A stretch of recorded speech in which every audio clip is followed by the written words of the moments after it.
A mid-Missouri icon of the road defiled.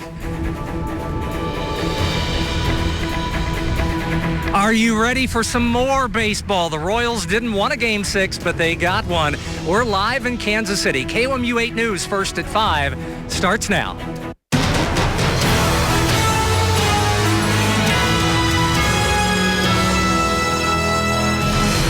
It could be a wild night in Kansas City as the Royals look to claim their second straight pennant. Good afternoon, everyone. I'm Collin Ruane. Fans are heading down to Kauffman Stadium right now to hopefully see the Royals clinch a spot in the World Series tonight. We have live coverage from the K with KOMU-8's Jim Reek and Nick Keeman. Guys, how's it looking out there? All right, Jim and Nick there in Kansas City. In your other local news, law enforcement says it hasn't seen a spike in vandalism near Halloween in recent years, but there have been 2 vandalism reports into KOMU-8 News today. Missouri Department of Transportation's mascot, Barrel Bob, who promotes work zone safety, is now off the road and in repair. Bandits burned Barrel Bob in Jefferson City. The mascot should be back in about 2 weeks.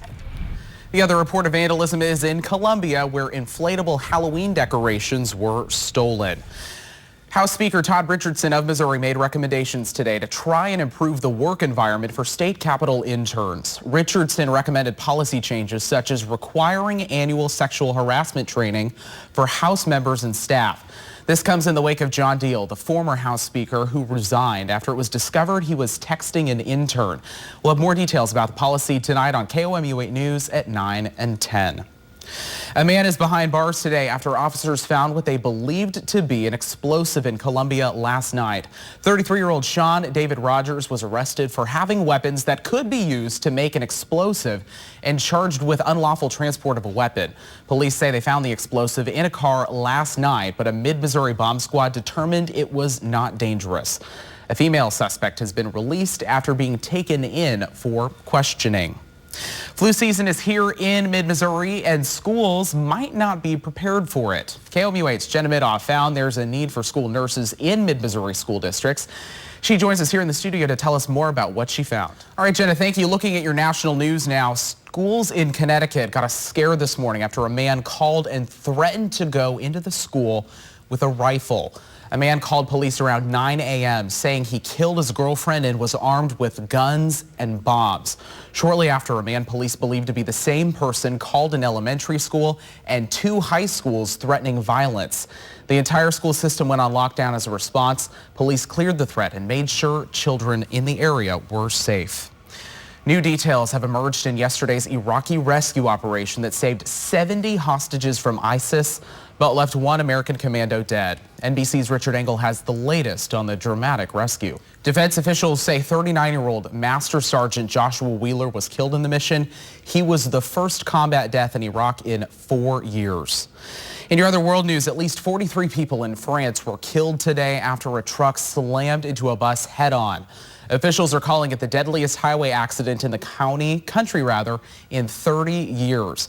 The bus was carrying retirees who were going on a day trip to French wine country. That country held a moment of silence to pay tribute to the victims. Mexico is bracing for what's being called the worst storm in recent memory. Hurricane Patricia is barreling down on the country, and people there are taking every precaution necessary. NBC's Kurt Gregory has the story. Still ahead, pediatricians are racing to try and solve a hunger problem here at home. And right now, you're taking a live look over Jefferson City on this cloudy Friday afternoon. It is 5:10, and you're watching KOMU-8 News first at 5, coverage you can count on. Hunger remains a huge problem for children in the U.S., so now pediatricians are being urged to check patients to see if they have good access to food. The American Academy of Pediatrics also recommends doctors to refer needy families to community resources. Studies show kids dealing with hunger tend to get sick more often and struggle academically later in life. A new study says female high school athletes are more likely than their male counterparts to get knee injuries. Researchers at a children's hospital in Philadelphia found that although males suffer more ACL injuries overall, females have more injuries per exposure. Most of those injuries came from playing high-risk sports like soccer and basketball. Researchers in Britain are trying to see if Parkinson's disease can be detected by the way a person smells. Researchers believe Parkinson's can change the skin of a person to have a particular odor. They hope to find the molecule responsible for the smell to develop a skin test to detect the disease early. Pregnant women who use marijuana could be at risk for addiction to other illicit drugs as well. Researchers looked at a group of women and their newborns at a hospital in Washington, D.C. A quarter of those tested positive for marijuana also used other drugs like amphetamine and cocaine. Experts encourage doctors to screen mothers and newborns to reduce harm to infants. A highway icon is taking a few weeks off after being set on fire. We'll tell you how Mid-Missouri reacted in today's talk.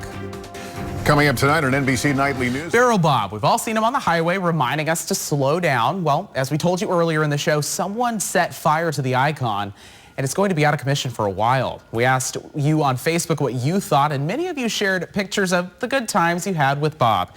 Here's a look at what you had to say in today's talk. Janice Alley says, sorry about the unfortunate mishap, but you will be back bigger and stronger.